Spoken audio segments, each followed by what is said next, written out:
Good evening. I'm Nicholas Flynn with Union News Dispatch. Tonight, we bring you urgent news from the heart of Georgia. Union General William Sherman and his men have reached the Atlantic coast, completing a month-long 285-mile campaign that has left Georgia in flames and the Confederacy shaken. For more on what's now being called Sherman's March to the Sea, we go live to our field correspondent, Ty Scott, who's been tracking Sherman's forces from their first steps out of Atlanta. Nicholas, I'm reporting from just outside Savannah, Georgia, where Sherman's army arrived on December 21st, 1864, nearly 5 weeks after leaving Atlanta in ruins. The scale of this campaign and its impact cannot be overstated.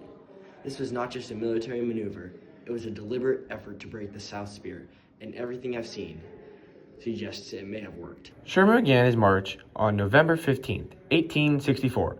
After securing Atlanta, he cut all supply lines, choosing to move through the enemy's heartland with only what his men could carry or take. That's right. Sherman's forces, 60,000 Union soldiers, split into two wings and began a scorched earth campaign, moving through the Macomb, Milovich, Sandersville, and eventually to Savannah, living off the land.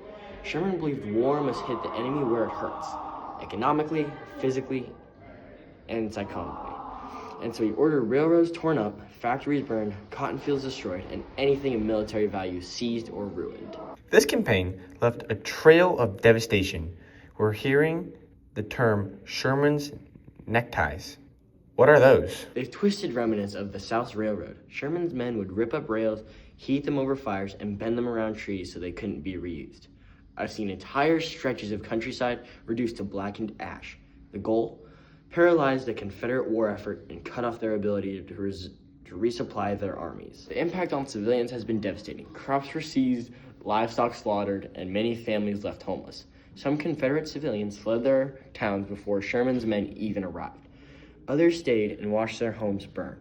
A woman in Milovich told me, "He didn't just burn our barns, he burned our hope." But we're also hearing stories of emancipation, enslaved people fleeing toward the Union Army. Yes, as Sherman's men marched, tens of thousands of enslaved African Americans escaped plantations and followed the troops.